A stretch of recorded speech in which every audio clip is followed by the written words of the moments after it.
Hello, everyone, and welcome to That Football Podcast, your weekly dose of everything football. I'm your host, as always, Massimo Sharshevsky. This is podcast episode 19, and today we have a special guest, never been on before. John, how are you feeling today?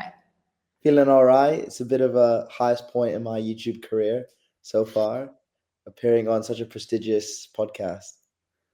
That's fun. We might be a small channel, but we're slowly growing, as you know. So today we're going to go into a few topics. We're going to talk about the last few weeks in football. Anything you want to maybe go over first before we get into it? Any highlights? I mean, it was a pretty hectic week. They had all the FIFA and like the World 11, the Golden Boot going to Mbappe over Gyökeres, even though Gyökeres got more goals. So I think that's pretty key part of the week. Yeah, and we should definitely dive into that. So I'm looking here, and basically, Mbappe was given the Golden Boot, European Golden Boot, and he was the first Madrid player since Ronaldo to get it. But Viktor Gyökeres did get more goals. He did, but it was because of the waiting. So they value goals in the top leagues like Spain over the Portuguese league. So I think Mbappe got 31 goals, and they times that by 2. Gyökeres got, I think, like 36. But they only times it by 1.5. That was his multiplier because they say he's playing in an easier league. That's why Mbappe got it. So basically, what you're saying is that Gyökeres has to basically get double of what he does to even like. Pretty much, just because they say goal scoring in the Portuguese league is that much easier. What are your opinions on that? Well, I mean, there's no doubt it is an easier league, and if you look at Gyökeres in the Premier League, I feel like he hasn't showed what he did show when he was playing for Sporting. But still, like, he got a solid 6 goals over Mbappe, and I'm sure he won best striker as well. He got that trophy. So I don't know how you win best striker, but then give the golden boot to someone else. Yeah, you're referring to the Gerd Muller award that he won at the Ballon d'Or ceremony, which is a joke because, Mbappe. Well, firstly, Mbappe's not really a striker, but it doesn't matter it doesn't matter anyway. This award is not about position or anything. It's about pure goal scoring and who scored the most goals in the European season. And I've got the stats right here. So basically, Mbappe got 42 goals in all competitions for the 24-25 season, yeah? Yeah, okay, yeah, a lot.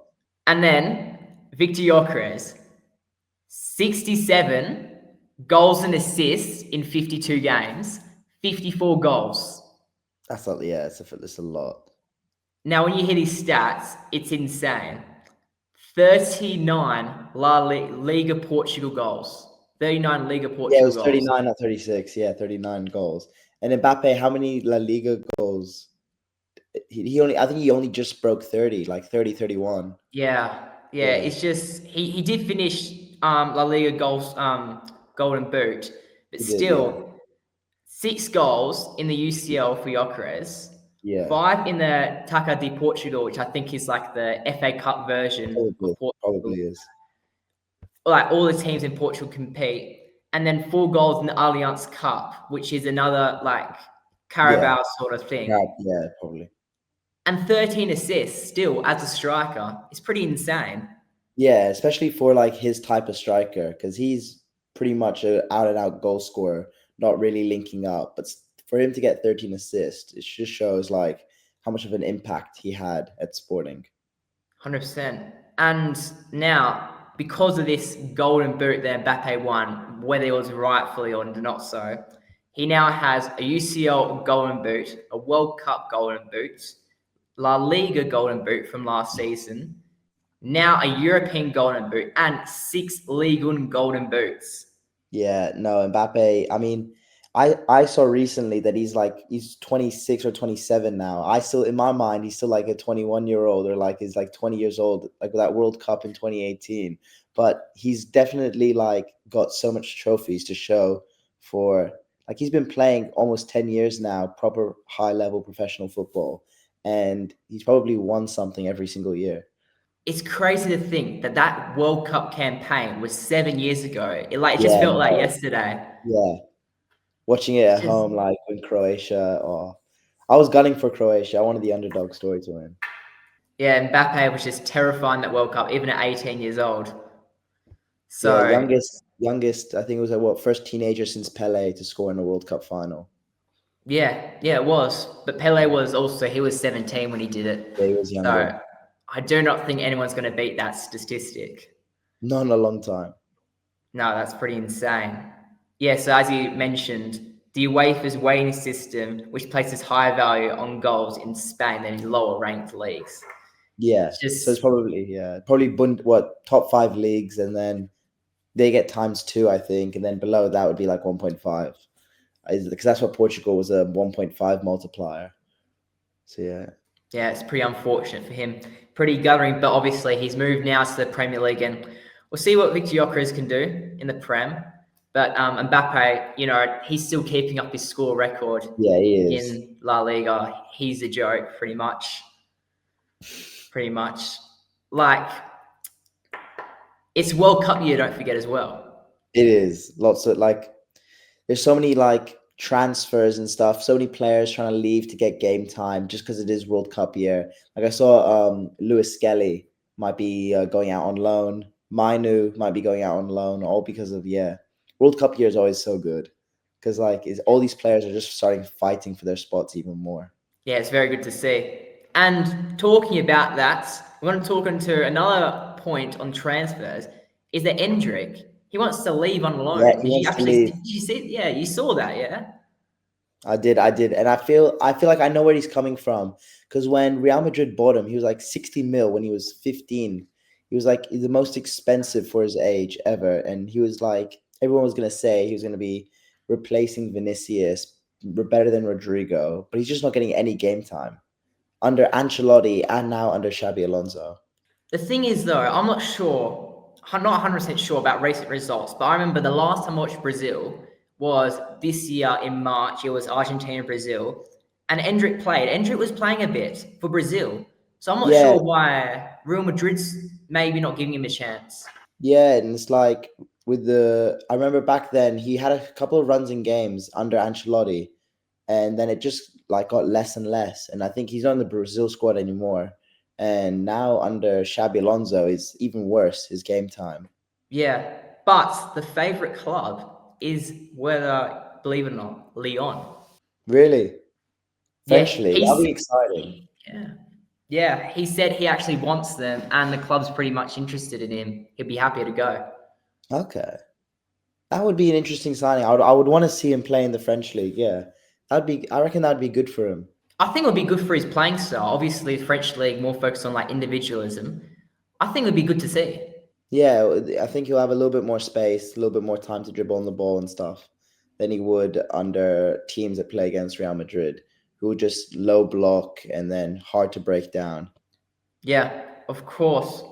All right, we'll move on to the FIFPRO World 11 just announced their squad there for 2025. And we'll go through it and let's see if you agree with some of these or not.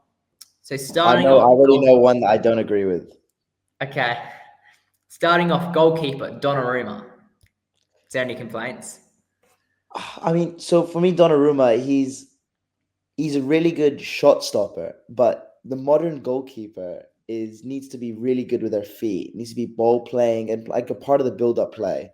And that's why I was surprised Donnarumma went to Manchester City under Pep, whose entire thing with Ederson was not that good at shot stopping, especially on his weaker side. But his ball playing was the main reason why Pep kept on putting him in the starting lineup. But now with Donnarumma, like that aspect's gone. And I remember there was a period as well, not the most recent season before that, where PSG did not want they didn't like him. He was playing poorly. They even dropped him for a few games. But at Man City, he has been doing okay. So, and there hasn't been any other standout goalkeepers. I think maybe the new his replacement at PSG had a really good season last season. Allison always, yeah, consistent. Courtois consistent, but I'm not angry with Donnarumma getting it. But the thing is, exclude him going to Man City because that doesn't really count. It's mainly on Yeah. last season. Was Yeah. he in your opinion the best goalkeeper in the world last season, PSG?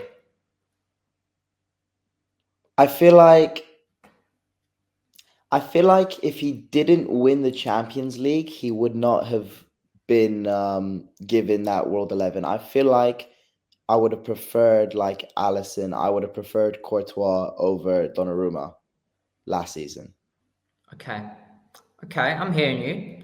But also, I think he's just an absolute machine in goal. Like the saves he did against Arsenal, the saves he does all the time. It's just like ridiculous things. I don't know. This guy just gets everywhere. His agility is crazy. It is. He is. And for a big guy, he moves really well. But I just think that he's not as well-rounded as other goalkeepers are. Okay. You know, funny thing is, I was actually looking at a video, right? And you know who it was actually across just based purely on statistics, the best goalkeeper for last season in the entirety of Europe? Would you just have a guess? It's not someone you would think about. It's someone completely not random, but never be your first guess. Vicario. No. Is it top 5 league? So he's transferred to a team in top 5 league, but he didn't play for top 5 league. No, in Europe. I've got no clue then. If he's not playing for a top 5 league, like he's a second keeper. No, before he was playing for a top 5 league. No, before he wasn't. Now he transferred to a team in top 5 league because the team bought him based on the statistics from last season, which said he was the number 1 all-round keeper in shot stop, distribution, like everything. Is it that new United keeper, Lamens? Yes, Lemons. That was the reason why Manchester United bought him, because apparently last season he was statistically the best all-round keeper. I didn't According know to that. according to Man United's data team, that's why they bought him. I mean, he's had good games so far. He hasn't made he almost made one really bad mistake against Tottenham, but that was it. But yeah, so I feel like based off so far, I wouldn't call him the best in the world, but I say he's a really solid option. Better than Onana and Bayindir. 100%. Yeah. And yeah, obviously coming from Raw Antwerp from the Belgian Pro League, transferred into Manchester United this transfer window. So I think we agree on Donnarumma. All right, yeah, I feel like, because of the Champions League and everything, Donnarumma, world's best 11 goalkeeper. Fair.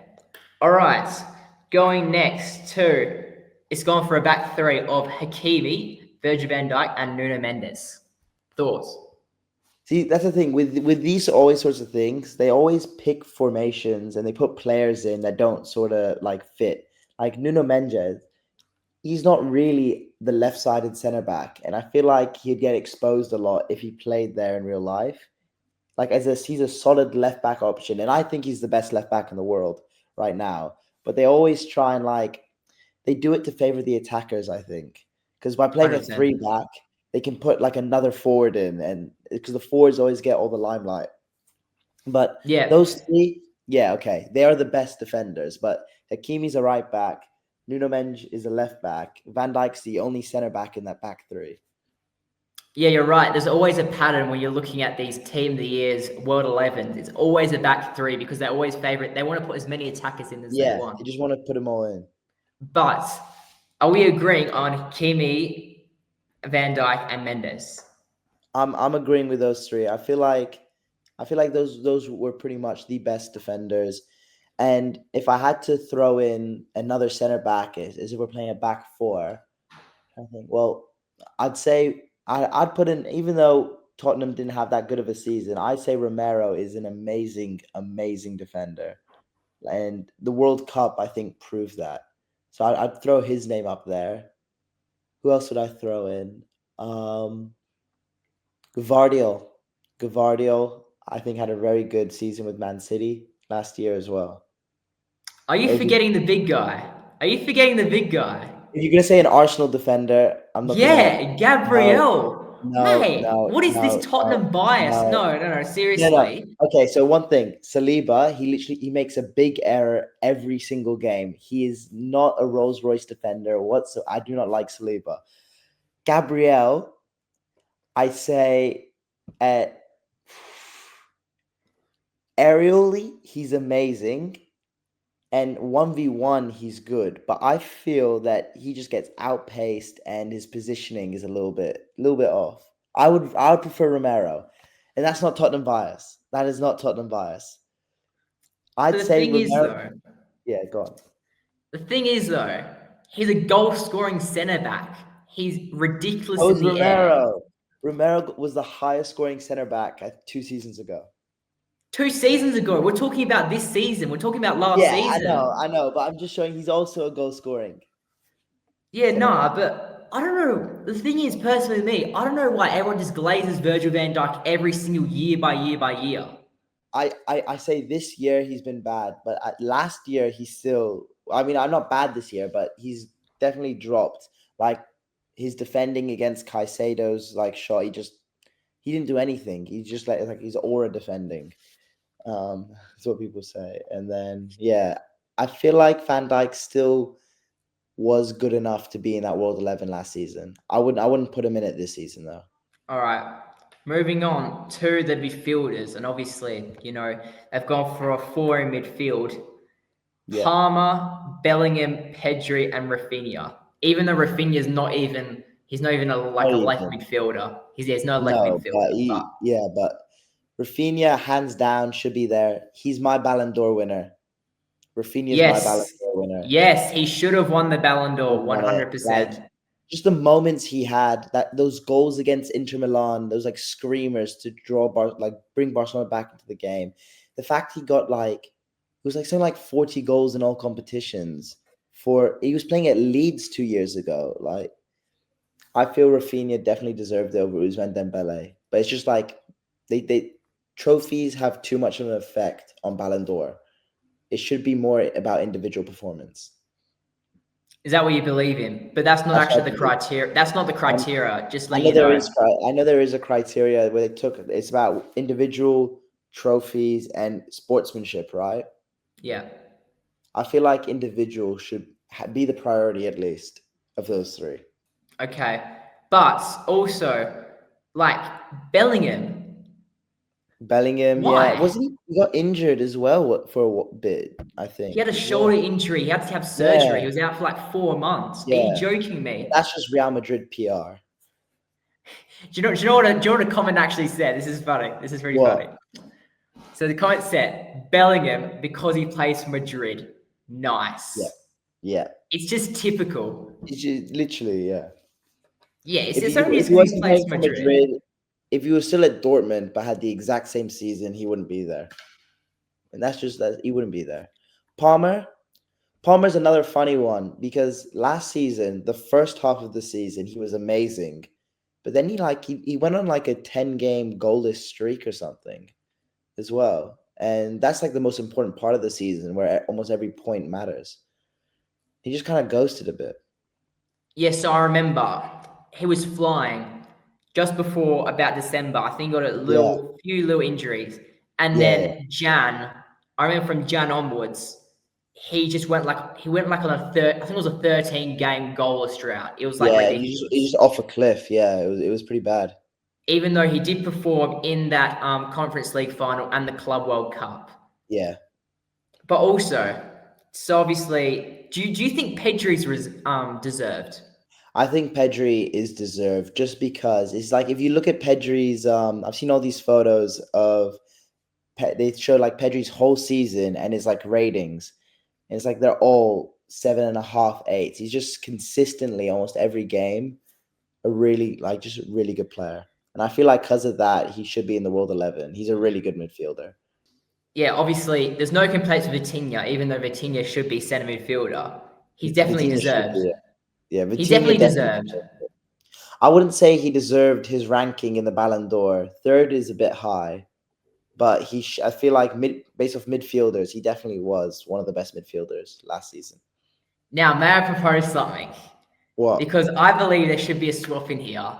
Bellingham for Declan Rice. Yeah. Now, hear me out because Bellingham played less games, was less involved in the team, right? Declan Rice is basically the backbone for Arsenal. The 2 free Pretty kicks much. against Real Madrid. If you watch him, he's just ridiculous in games. I don't know. He just has like this extra gear, like 80th minute, 90th minute. He would out sprint everyone. He'll win the ball, decide to win the ball. He's like Pedri as well, like consistent every game. Yeah, solid performance after solid performance. So I believe there should have been a swap in there for Bellingham for Declan Rice. That's fair enough. That's fair enough. I can't argue with that. That's fine. Now moving on to the front three, Jamal, Mbappe, and Dembele. The fact Harry Kane was not even nominated for this award is a disgrace. He wasn't even nominated. He got like 40 goals last season. It was insane. He should have been top 3 in the Ballon d'Or over Vitinha. He wasn't even nominated as a strike for the forwards for the World 11. Well, there you've got Jamal's PR. Yeah. You've also got it's Kylian Mbappe, and you've got Dembele, Ballon d'Or winner. For me, I'd put Mbappe on the left wing. Kane has to be striker, has to be. And of course. But also, the thing is though, Jamal's been crazy, Dembele's been crazy, Mbappe. But also, do you maybe sub out like Bellingham for that extra spot at striker for Harry Kane? Because Harry Kane, as you said, definitely deserves. Is in what, like a 3, and then what? Maybe and bring the wingers a little bit back deeper, like 3-4-3. Okay. With 2 strikers, you've got Mbappe and Kane. Kane has to be in the team. Kane has to be in the team. He was by far the best striker. And all 3 of the forwards are not out-and-out strikers. None of them are. Dembele plays both sides of the wing and then up front. Mbappe plays up front and on the left. Yamal's a right winger. They have no out-and-out strikers there. Kane is by far the best striker in the world. Agreed. Both agree on that. All right. We'll move on to the next topic. So, recent events. Last week or so, Ronaldo has come out in a famous interview again with Piers Morgan. He roughly does one every 3 years. And any chance you actually see a few clips or even watch that interview? I haven't watched the full interview, but I have seen clips. I think everyone's seen the clips. They've all gone viral. So, what are your opinions on a few things he said in that interview? I feel like whenever he does these, it's not a good look for him. It just makes him. It makes people think he has such a huge ego by the way he talks about himself. Like, I remember it was one thing where Piers Morgan was talking about Wayne Rooney, about a recent interview Wayne Rooney did, and he was saying how Rooney was saying, "Oh, I'm still friends with Ronaldo. We get along really well," and all this like stuff. Because I remember kind of recently there was this sort of like, and not animosity, but maybe they weren't on the best. Ronaldo and like the other United boys weren't on the best of terms, but apparently Rooney was trying to like squash all that. And then Piers goes, but then Rooney also thinks Messi's better than you. What do you think about that? And it's like he's just bringing it up. And for Messi, his character is so much different than Ronaldo's as well. Like if someone asked that question to Messi, Messi would probably be like too shy to even answer, just too humble to answer that. Ronaldo just jumped on it. He's like, "Oh, I don't care. I think I'm the best player still, like in the world." Like, yeah, it's not a good look for him. He's heard the question a billion times: Ronaldo or Messi, Messi or Ronaldo. He's just had enough at this point. He said in an interview. I actually watched the whole 1 hour and a half interview. Yeah, and he's just gone. Basically, sums up half the things he said is that basically, I've turned 40 now. I can't be bothered with all this Messi, Ronaldo, all the debate. I'm a family man now. I want to relax. I'll retire in 2 or 3 years. He's just had enough. And it's just every single time there's Ronaldo and Messi involved, it's always who's better, Ronaldo, Messi. What are your opinions? It's like, imagine like that. You've worked your entire like. The thing is, like, what other sports have like a Messi and a Ronaldo? Maybe tennis might be the only other one with like Djokovic, Nadal, and Federer coming around the same time. But like some of the greatest arguably the 2 greatest players ever being at the same time in the same league as well for majority of their careers, playing against each other. It's just always going to bring that who's better. if you ask me, I'll say even though I'm wearing a Real Madrid Ronaldo shirt, I'm gonna say Messi's better. There's no way. Yeah. There's no way. Nah. There's no way you actually think Messi's better. I do think Messi's better. I do. And for me, it's not only it was if you asked me before the World Cup, I'd say Messi's better. I think the World Cup just cemented it. But goals to game ratio, Messi's is higher. Goals and assists per game ratio, Messi's is higher. I'm pretty sure Messi is the most, almost, I think now he's overtaken Dani Alves as the most decorated player of all time. And I get Ronaldo, since he had his like knee issues, changed his game, and he's become this amazing goal scorer. And that was around, I think he was like in his 30s. Like he went to Juventus, was there for like 3 years, and he got 100 goals. But Messi just plays a more beautiful football, and I think that counts for something. So funny you say that, because this was actually one of the things that Ronaldo brought up. So Piers Morgan basically said, because is it a dream for you guys to win the World Cup? And then Ronaldo's like, well, basically it's not a dream anymore because it's not unexpected. And he's like, well, and then Piers Morgan like followed up with like, oh, Messi won the World Cup. Like, is that making the greatest player of all time? And I was like, no, because it's kind of well, it's not expected, but before Messi, Argentina won 2 World Cups. Maradona won one, and the Batista, I think that's one of the guys' name. He won the other one. It was a great striker for Argentina. But then also, it's like Portugal, before Cristiano Ronaldo, won 0 international trophies ever. And the thing is, he comes along, and now they're at 3, even though, it might be 2 Nations League. But still, 1 Euro, which he did well in that tournament. But the thing is that, what are your opinions on that what he said right there? Okay, so with that like argument, Messi's World Cup doesn't really matter that as much as it should because they've already won 2. Does Ronaldo's Champions Leagues with Real Madrid not matter because Real Madrid already won like 6 Champions Leagues before Ronaldo? Compared to like PSG's Champions League, which was their first ever one, does that make Ousmane Dembele a better player than Ronaldo, or like having a more prestigious like Champions League than Ronaldo? No, Ronaldo's Champions Leagues matter like if not the same than Dembele. Same way, if Portugal won a World Cup, yeah, sure, that's an amazing feat, but I wouldn't say it's like Ronaldo's World Cup counts for more than Messi's. Because we can't forget Messi went through the longest period of time with Argentina without winning a trophy. And the Argentina team that Messi grew up with and played with, they didn't win anything. It was just the Copa America that was in 2021. That was their first trophy in years. So yeah, it's like that sort of argument I don't think holds any value. But also, I believe that the team that Messi actually grew up with was probably better than the team of that 2022 World Cup. If you look at that Argentina squad at the time, basically, they were like, not many of them were known. No. But like they had prime Higuain, prime Di Maria, Aguero, all these players, Dybala, and Mascherano. Yeah, the defense was so good. Zanetti would have been just, I think, at the very start of Messi's career, he would have been playing with Zanetti. All these players, yeah. But yeah, Dybala, Paredes, all these people. Yeah. I was lucky enough to see a game for the 2022 World Cup. And it was Argentina versus Netherlands, the quarterfinal. You were there live. I was at the stadium. Yeah, I saw everything. I saw Paredes boot the ball into the Netherlands bench, then Van Dijk just smashed it to the ground. Penalty shootout, Messi's penalty goal in normal time, the pass that Messi did. And I think just seeing it live as well just makes me like appreciate it a lot more, like Messi compared to Ronaldo.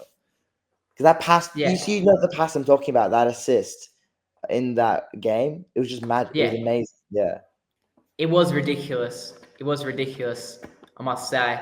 But I think the key difference is that it's always outlined whenever these like chats cover interviews comes up is the Ronaldo's adaptation to new leagues rather than Messi always maybe staying in one league or just like, because he's only been at 3 leagues his entire career. Ronaldo's been at heaps, and he's adapted in every single league, and he's proven it in every single league. He has. And like when Messi first went to PSG, that first season, it took him a while to get up and running. I remember it was his goal in the Champions League against Man City. That was his first like major moment, and that was pretty far into the season. That was like far into the first half of the season. He didn't really do. I think he finished that season on around 10 goals, and then the season after is when he came into life again, and that's when he won the Ballon d'Or again. But yeah, Ronaldo straight into Juventus, switched on, goals on goals. First season at United, that was a really good season. Scored a hat trick against Tottenham, and yeah, I don't disagree with the fact that Ronaldo's done it in more leagues better. Good, fair play. We'll move on to the finalissima between Spain and Argentina. It's just been announced for March 27 of next year in Doha, the venue of the final, the Luzzini Stadium. Lusail, I think, yeah. Lusail, yeah. You know, actually, something about that city. So I used to live in Doha in Qatar, and Lusail, they built that entire city, billions of dollars, just for the World Cup. That they built it for the World Cup, and they were expecting all this tourism to come in and it to be filled after the World Cup. If you go there now, it's empty. All the stores are closed. They've got apartment buildings empty. It's like not desolate, but it's getting there.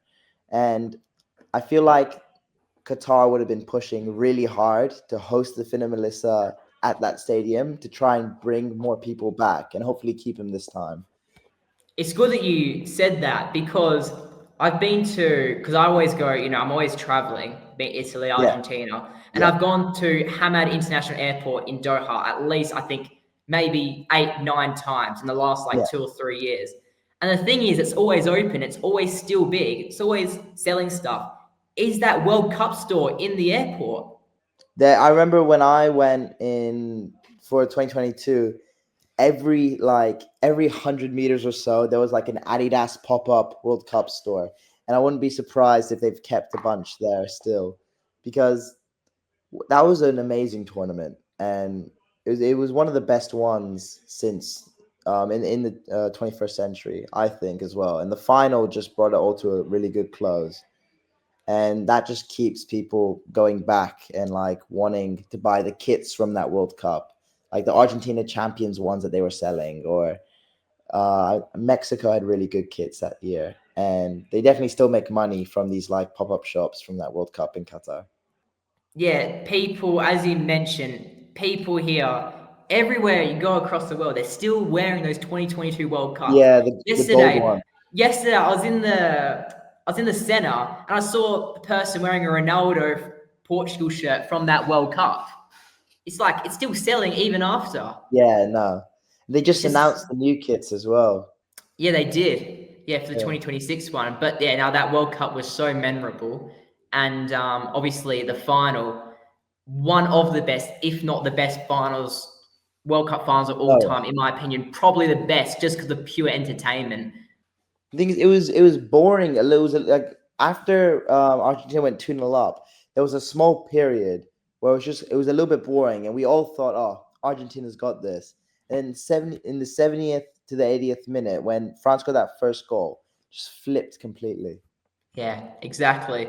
So I guess we're expecting a good game between Spain and Argentina. Obviously, everyone's PRing it as Yamal versus Messi, the wonder kid versus the Barcelona final boss.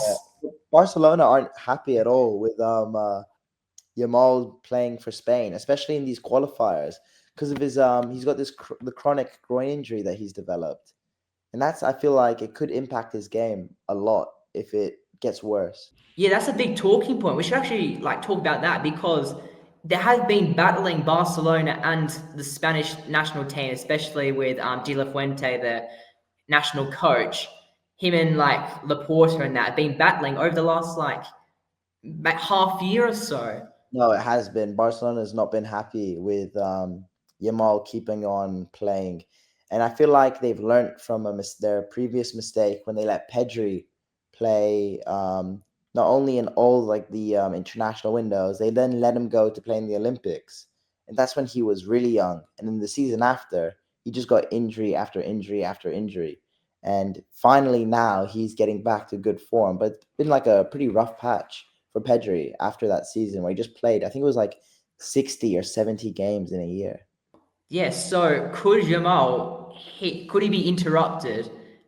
Because I'm actually not sure who has the final. Do you know who has the final say in this? So I think clubs can block players, but I don't know. There might be something in his contract to override that or give him the final say. But usually, a club can let and not let a player go to their international teams. Okay, it's definitely one to look forward to. But Yeah. what would your predictions be for that finalissima? Spain are really good right now, really good. But like I said, Messi can always produce some magic and just like change the game. But on paper, Spain should win, in my opinion. They've got the better players man for man. But I am gonna predict an Argentina win, an upset. And I'll go 2-1 Argentina. So that means another trophy for Another Messi, would it trophy. be? Another trophy. Just to cap it off, rub it in Ronaldo's face.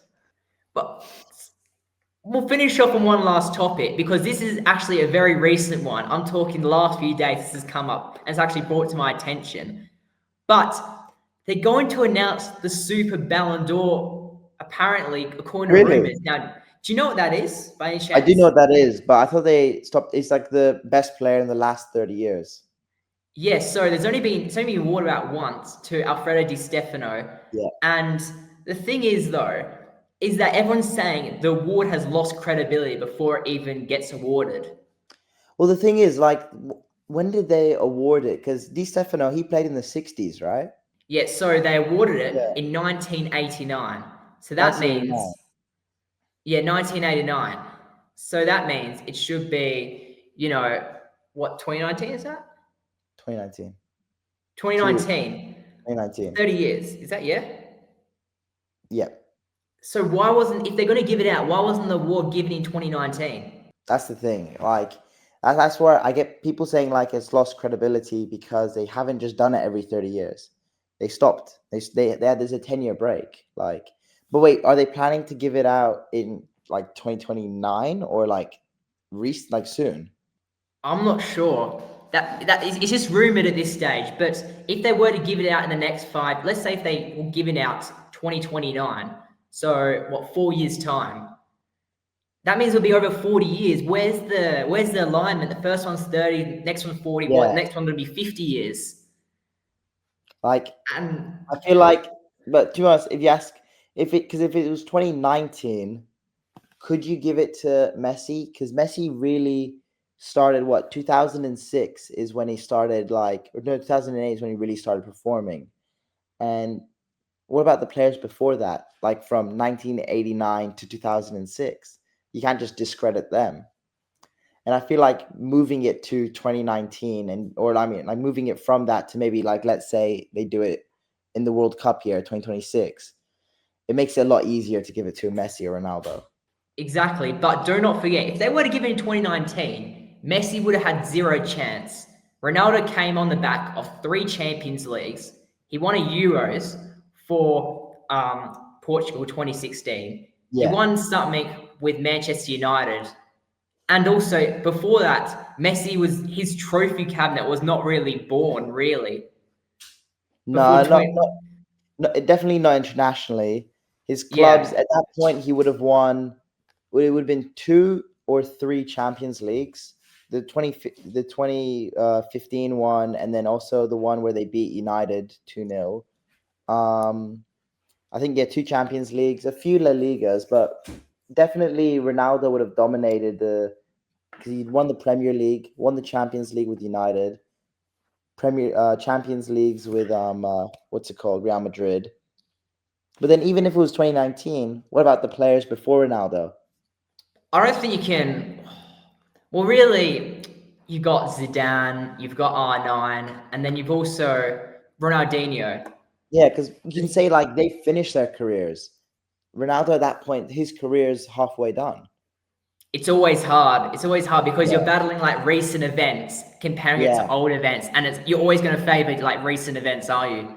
Because what if like R9? You can't just throw away R9, Ronaldinho, players like that, who've had their entire career start to end in that period of Super Ballon d'Or, and then give it to someone who's a current player. It's definitely one up for debate, and that's why we'll leave it in the comments for you guys. We'll put out if the Ballon d'Or was given in 2019, who would have won it? We'll leave that in the comments for you guys. Cheers for John to come on the podcast. Really excited to have you on. Yeah, no, it's good to be on. Yeah, no problem. And we'll see you guys next time. Cheers for tuning in. See ya.